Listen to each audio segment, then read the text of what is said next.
How are you? Are you fine, students? Okay? Okay, students.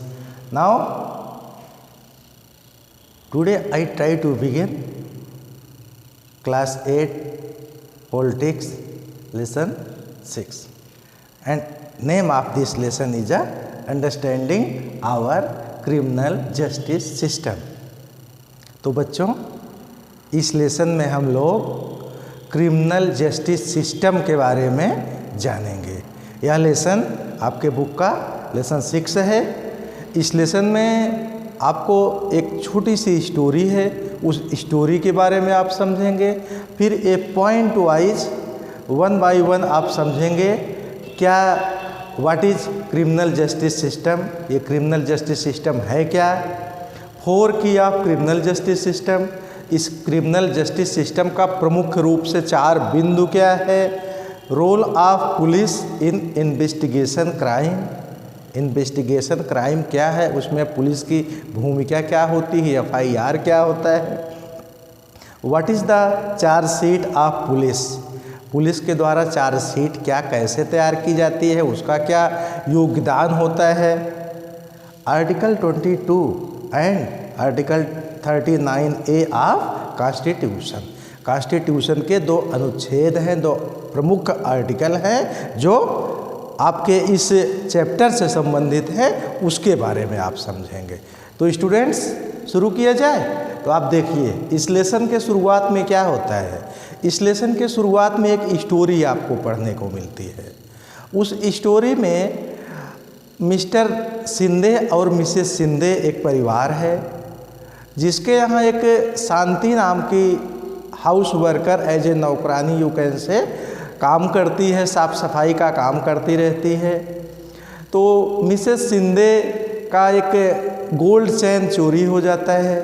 जब चोरी हो जाता है तो उनको पूर्ण रूप से लगता है कि जो हमारी नौकरानी है इसी ने ही हमारा चैन चुराया है, और फिर वो नौकरानी को आरोपित करने लगते हैं कि तुमने मेरा सोने का चैन चुरा लिया है और ये गलत किया है, लाओ मैं तुम्हारा, वो नौकरानी जो है एक छोटा सा अपना बॉक्स रखी रहती है, तो मिसेस शिंदे कहती हैं कि लाओ मैं तुम्हारा बॉक्स चेक करूँगी और चैन जल्दी से जल्दी वापस कर दो, नहीं तो मैं मिस्टर शिंदे मिस उनके हस्बैंड जो थे कि उनको हम बताएंगे।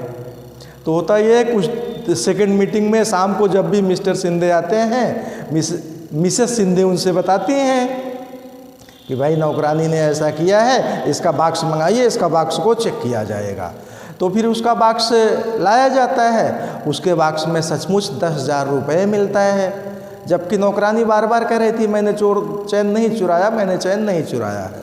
तो 10,000 रुपये मिलता है। अब तो इन लोग को बिल्कुल परफेक्ट पक्का हो गया कि बस चैन तुम्ही ने ही चुराया है और उसी चैन को बेच के ये पैसा लाई हो।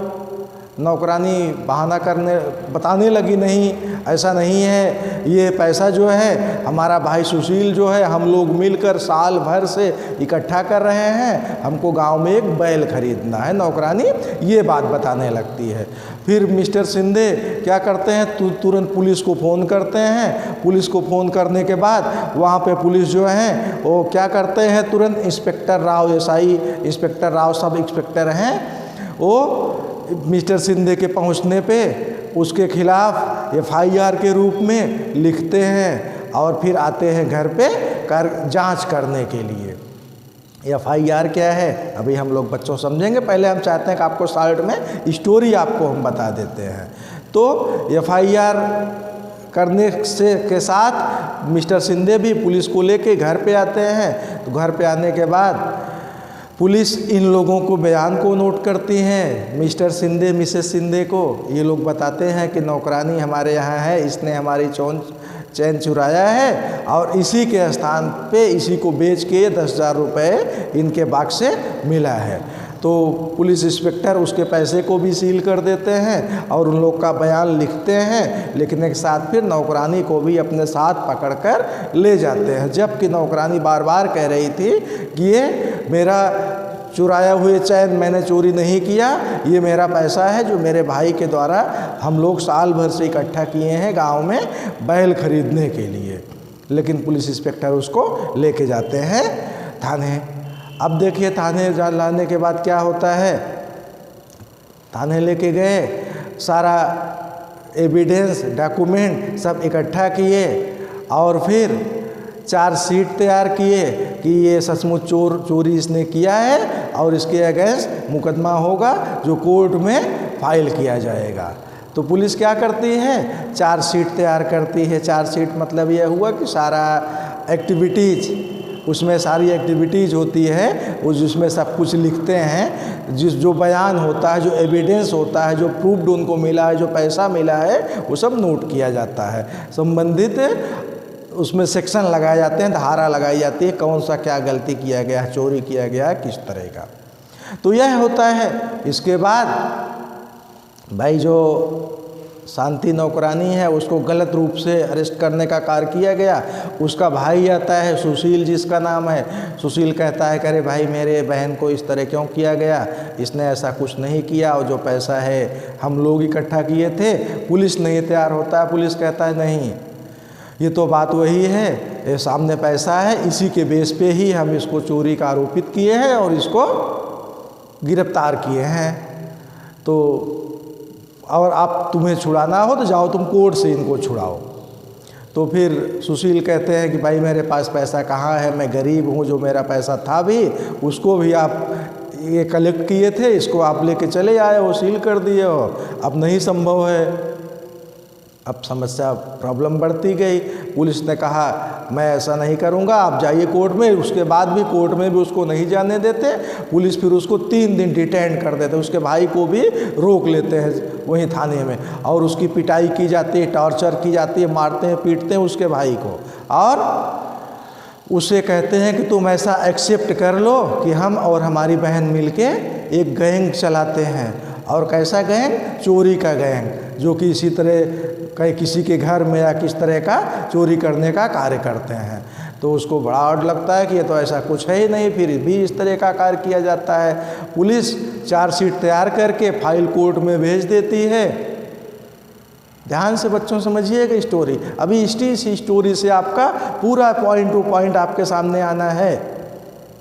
चार्जशीट पुलिस कोर्ट में भेज देती है।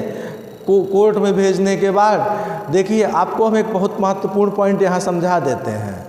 इसे क्रिमिनल जस्टिस सिस्टम के 4 बिंदु होते हैं, जिसको आपने हेडिंग में डाला है कहीं पे, ये 4 किया क्रिमिनल जस्टिस सिस्टम।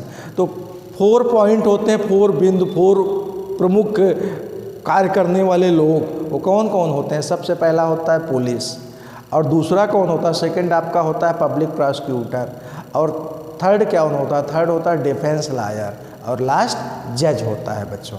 देखो आपको अभी ये सब 1 बाय 1 समझ में आएगा। तो पुलिस कोर्ट में चार्जशीट दाखिल कर देती है कि इस तरह एक्टिविटीज़ हुआ है और इनके ऊपर इस तरह का आरोप लगाया गया है। तो परेशान दोनों लोग, जबकि इस तरह कोई कार्य वो लोग किए भी नहीं थे, फिर भी उन पे आरोप लगाया है चोरी का। उनका पैसा भी जमा कर लिया गया, जो कि रियल में चोरी से संबंधी नहीं था, उनका अपना व्यक्तिगत था। देखिए बच्चों समझिएगा स्टोरी। इस स्टोरी आपको बहुत सारे पॉइंट समझाएगी, और यह स्टोरी केवल इतना ही नहीं है जो पॉइंट समझाए, इसके साथ साथ यह स्टोरी बच्चों आपको आगे के कंपटीशन में, इसमें बहुत सारे पॉइंट ऐसे आएंगे जो आगे कंपटीशन में भी आपको कई मामले में बेनिफिशियल रहेंगे, फ़ायदेमंद रहेंगे बच्चों। तो क्या होता है, कोर्ट में फाइल पहुंच गई। अब इनको आरोप साबित करने का पूरा पुलिस प्रयास कर रही है। ऐसे स्थिति में ये इनके भाई और ये जज से रिक्वेस्ट करते हैं कि मैंने ऐसा नहीं किया, और हम गरीब हैं, मेरे लिए कहीं न कहीं से कोई लायर उपलब्ध कराया जाए। हमने आपको दिखाया है आर्टिकल 22 और आर्टिकल 39A, महत्वपूर्ण बिंदु है बच्चों। आर्टिकल 22 व्यक्ति को अधिकार देता है कि पुलिस अगर किसी को अरेस्ट करती है तो उससे किस तरह की एक्टिविटीज़ करती है, और 39A ये व्यक्ति को अधिकार देता है कि व्यक्ति पुलिस कस्टडी में या कोर्ट में पेशी के दौरान इस तरह की एक्टिविटीज़ में उस पर दोषारोपण जब किया जाता है तो उसको भी अब सरकारी की तरफ से डिफेंस लॉयर मिलना चाहिए। तो कोर्ट से रिक्वेस्ट करते हैं जज के कि सर हमको अपने गरीबी स्थिति में हम अधिवक्ता नहीं कर सकते हैं, कैसे व्यवस्था करेंगे, कोई सरकारी लायर की व्यवस्था किया जाए, कोई गवर्नमेंट्स लायर व्यवस्था किया जाए। होता यह है बच्चों, जब कोई भी एक्टिविटीज़, कोई भी कांड, कोई भी क्राइम अगर होता है तो ये माना जाता है कोई क्राइम व्यक्तिगत पर्सन के अगेंस्ट नहीं हो रहा है, बल्कि स्टेट, जनता के खिलाफ, सबके खिलाफ हो रहा है। तो इसीलिए उनको सरकारी लायर के रूप में कोर्ट उपलब्ध कराती है एक लायर, और वो लायर जो उनके पक्ष से अपनी सारी एक्टिविटीज़ करने का कार्य करती हैं। और वो लायर का नाम क्या है बच्चों? कमला राय। तो कमला राय जो है इन शांति से उनके भाई से बुलाती हैं, इनकी सारी डॉक्यूमेंट्स देखती हैं, और यह कमला राय अपने चार्जशीट को दिखाती हैं, सारी बातें बताती हैं कि इस तरह की परिस्थिति थी, मैंने चोरी नहीं किया, मैंने पैसा इकट्ठा किया था, उसको इस तरह से मुझ पे दोषारोपण लगाया गया कि चोरी चैन का कह के कि चैन बेच के मैं पैसा इकट्ठा करूँ, जबकि it is the not real story. वो बताते हैं कि ये वास्तविक घटना ऐसा नहीं है। तो उनकी लायर कमला राय अपने तरफ से अपनी बात को करने के लिए कोर्ट में पहुंचती हैं। अगले पक्ष से डिफेंस लायर वह होते हैं। डिफेंस लायर और इन लायर का दोनों लोग का क्रॉस एग्जामिन मीन्स आर्गूमेंट होता है। तो आर्गूमेंट में कमला राय मिसेस शिंदे से, मिस्टर शिंदे से पूछती हैं, क्या आपने इनको चोरी करते हुए देखा? उन्होंने कहा नहीं, मैंने चोरी करते हुए नहीं देखा है। और ऐसे स्थिति में आप चैन को बेच के पैसा लाते हुए देखी? उन्होंने कहा नहीं, मैंने नहीं देखा है।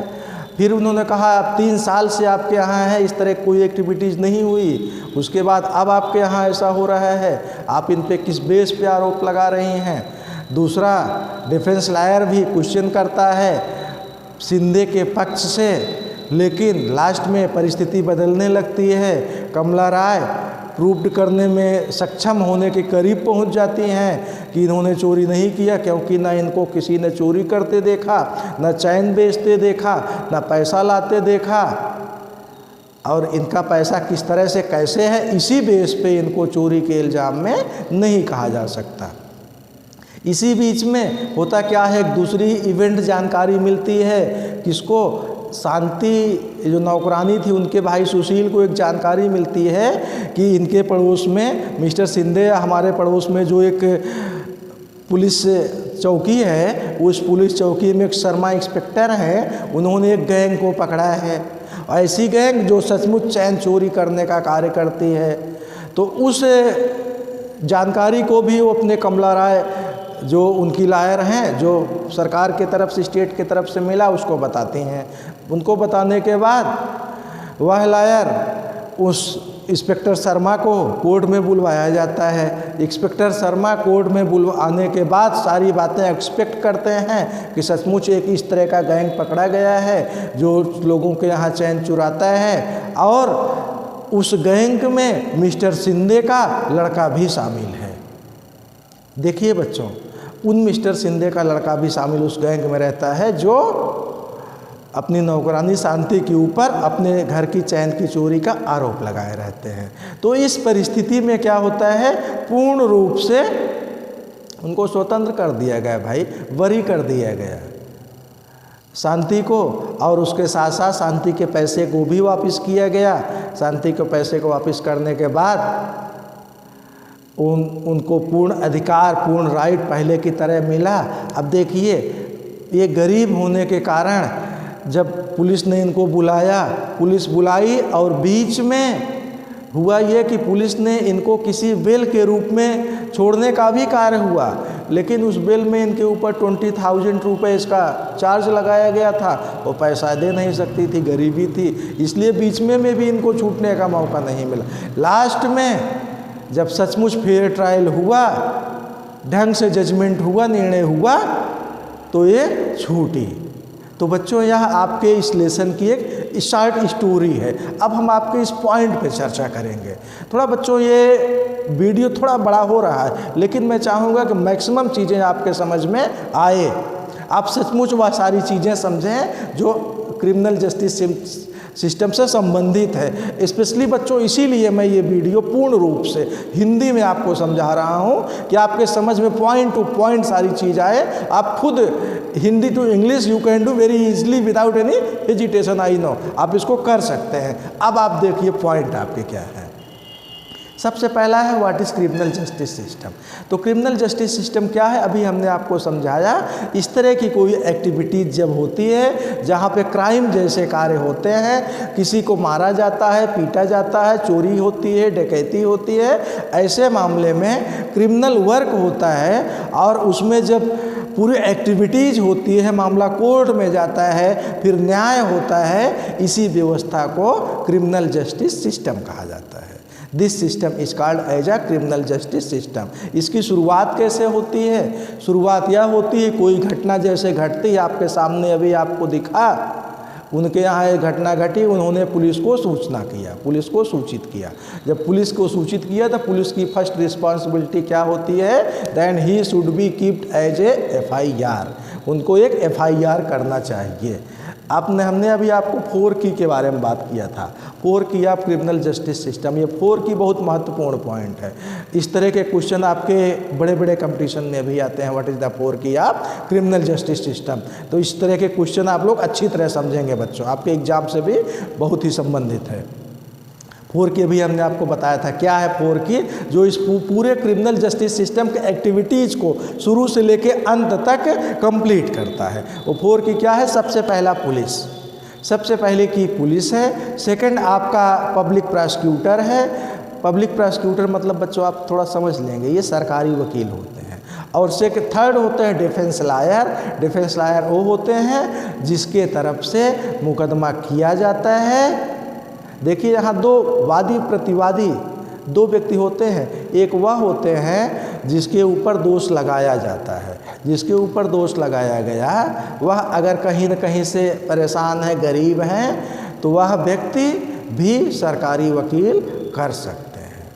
और यहाँ पे आप देखिए यही स्थिति हुई थी। यहाँ पे जो कमला राय व्यवस्था किया गया था, अधिवक्ता कमला राय जो थी, इनके लिए, किसके लिए? शांति के लिए, मिसेस शांति नौकरानी थी, उनके लिए जो व्यवस्था किया गया था वह सरकारी लायर के रूप में थी। फिर डिफेंस लायर थे जो कि उनके तरफ से थे कि नहीं ऐसा नहीं, इस तरह की घटना हुई है। लास्ट में जज। ये 4 पॉइंट महत्वपूर्ण होते हैं किसी भी केस में, पूरे एक्टिविटीज में। Role of the police in investigation of crime.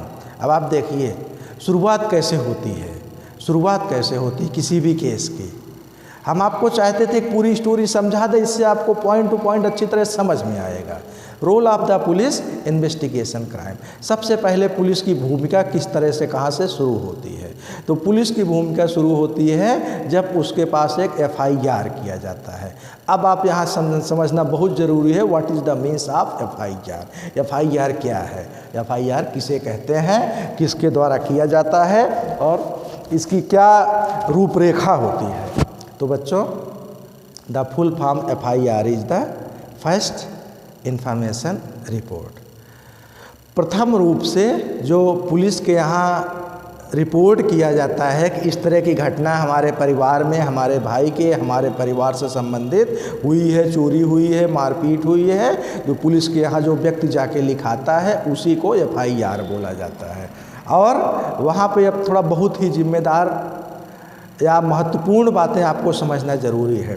जब कोई व्यक्ति FIR कराने जाता है तो उस समय पे पुलिस की एक्टिविटीज़ क्या होती है और जो FIR कराने जाता है उसके जिम्मेदारी या राइट उसका क्या होता है।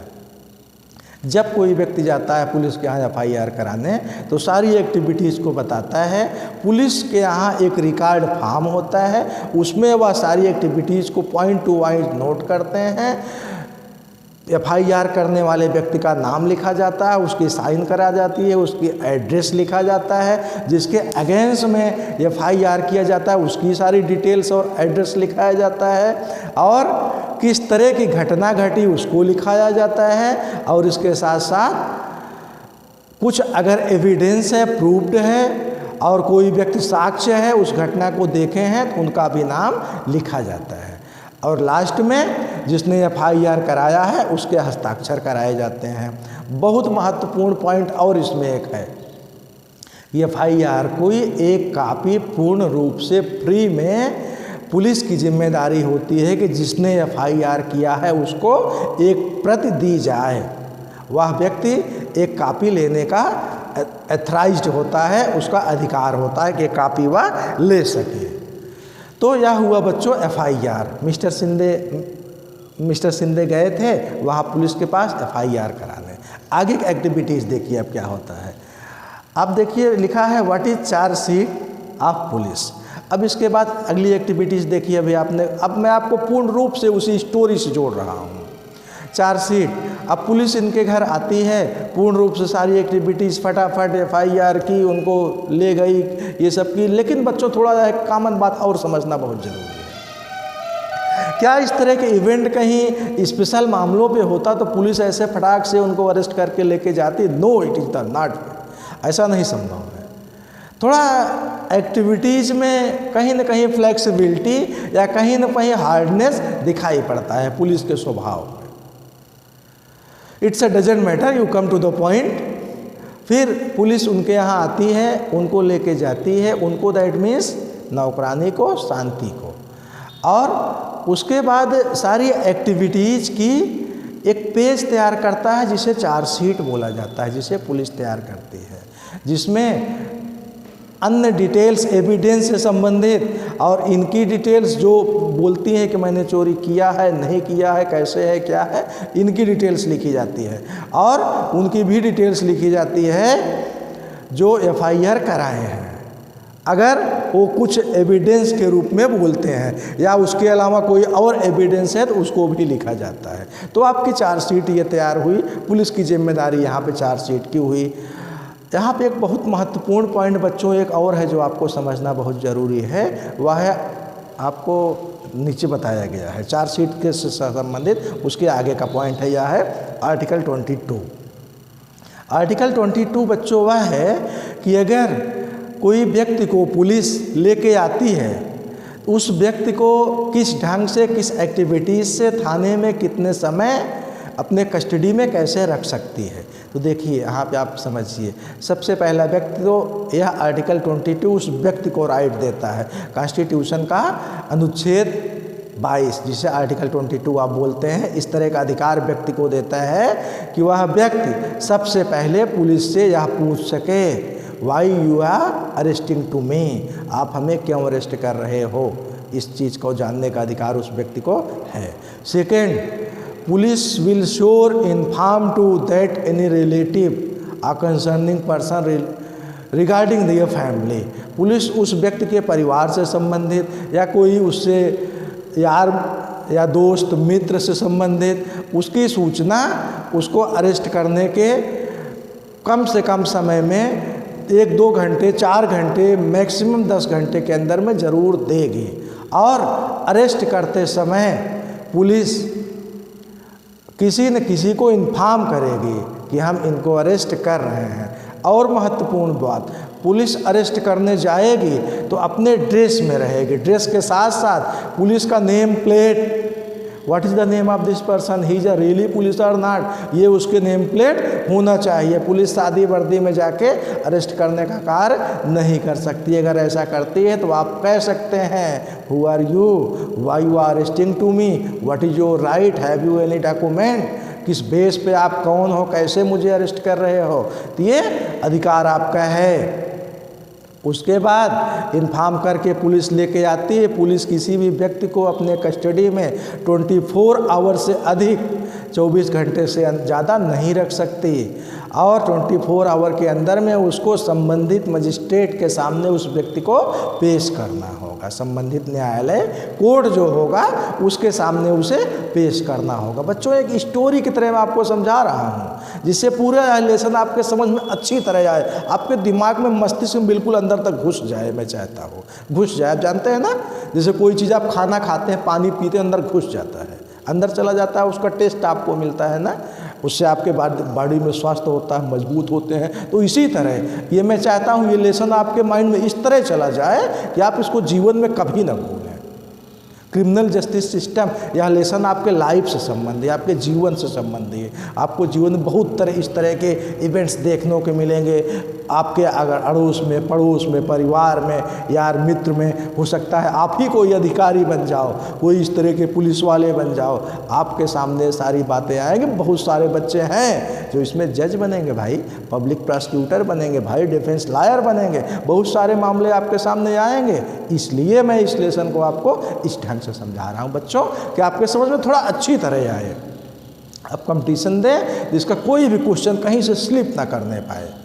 तो आर्टिकल 22 में चर्चा कर रहा था आपसे, फिर से आप आर्टिकल 22 शॉर्ट में समझिए। आर्टिकल 22, पुलिस व्यक्ति के यहाँ जाती है, ड्रेस में जाएगी, नेम प्लेट लगा के रखेगी, किसी न किसी को इन्फॉर्म करके तब व्यक्ति को लेके आएगी, 24 आवर के अंदर में उसको मजिस्ट्रेट के सामने पेश करेगी। महत्वपूर्ण बात, और पुलिस उस व्यक्ति को अपने कस्टडी में मार पीट नहीं सकती है, टॉर्चर नहीं कर सकती है, ज़बरदस्ती पूछताछ नहीं कर सकती है। और महत्वपूर्ण बात, पुलिस अपने कस्टडी में जिस व्यक्ति को पकड़ी है, अरेस्ट की है, अगर वह व्यक्ति पुलिस के सामने बयान देता है कि मैंने ऐसा गलत काम किया है, तो उस बयान को पुलिस कोर्ट में सबूत के रूप में नहीं पेश कर सकती है। समझ लेना बच्चों।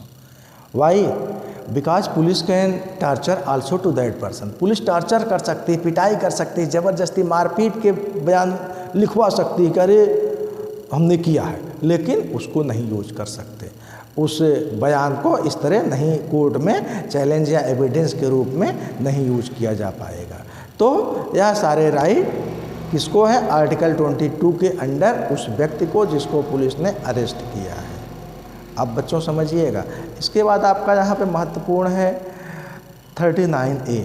39A आर्टिकल यह भी बहुत महत्वपूर्ण है। यह पूर्ण रूप से व्यक्ति को एक्स्ट्रा राइट देता है। क्या राइट देता है? मान लीजिए वह गरीब है और गरीब होने के बाद वह सरकारी लॉयर नहीं उपलब्ध कर पाता है। अभी बच्चों आपसे हम 22 चर्चा की, उसमें एक महत्वपूर्ण पॉइंट और है, उसको भी थोड़ा आप समझ लीजिए। अगर किसी व्यक्ति की एज 14 ईयर से कम है या ओमेन है तो उसको पुलिस अपने चौकी में, थाने में नहीं ले जा सकती किसी पूछताछ के लिए। अकेले उसको चौकी थाने में नहीं ले जा सकती। अगर ले जाती है, it is the against of article 22 of constitution. या कॉन्स्टिट्यूशन के इस आर्टिकल का विरोध है। आपको राइट है कि आप मत जाइए, आप कहिए what is the means of what you understanding, you don't know article 22 of constitution. Police को समझ में आ जाएगा, रे is a really literate person. तो बच्चों आर्टिकल 39A इसमें क्या होता है? इसमें यह होता है कि व्यक्ति को पूर्ण रूप से राइट मिलता है कोर्ट में सरकारी वकील करने के लिए। यह सरकारी वकील कोर्ट व्यवस्था कराता है, स्टेट व्यवस्था कराता है without any charge. Understand to you students? तो इस तरह की व्यवस्था कोर्ट कराता है, उसको किसी तरह से चार्ज लेने की आवश्यकता नहीं होती। अगर कोई व्यक्ति गरीब है तो इस तरह के उपलब्धता सरकारी वकील जो कि उसके फेवर में बोले बिना किसी चार्ज के कोर्ट स्टेट उसको मुहैया कराता है। तो बच्चों ये सारे पॉइंट आपने अभी समझा। अभी इसके कुछ महत्वपूर्ण पॉइंट बाकी हैं बच्चों। अभी तो आपने कुछ पूरी स्टोरी और कुछ सिंपल पॉइंट समझा है। अभी पब्लिक प्रोसिक्यूटर क्या होता है, डिफेंस लॉयर क्या होता है, जज क्या होता है, फेयर ट्रायल क्या होती है, जजमेंट क्या होता है, और क्या कारण था, पब्लिक प्रोसिक्यूटर क्या कैसे कहा, डिफेंस लॉयर ने क्या फेस किया, जजमेंट क्या कैसे दिया गया, that everything you sure will listen in second video of this chapter. So students, next chapter, in same chapter, in next video we are going to meet। हम लोग मिलेंगे अगले वीडियो में। सो बच्चों तब तक के लिए bye students, thank you very much to listen this video students.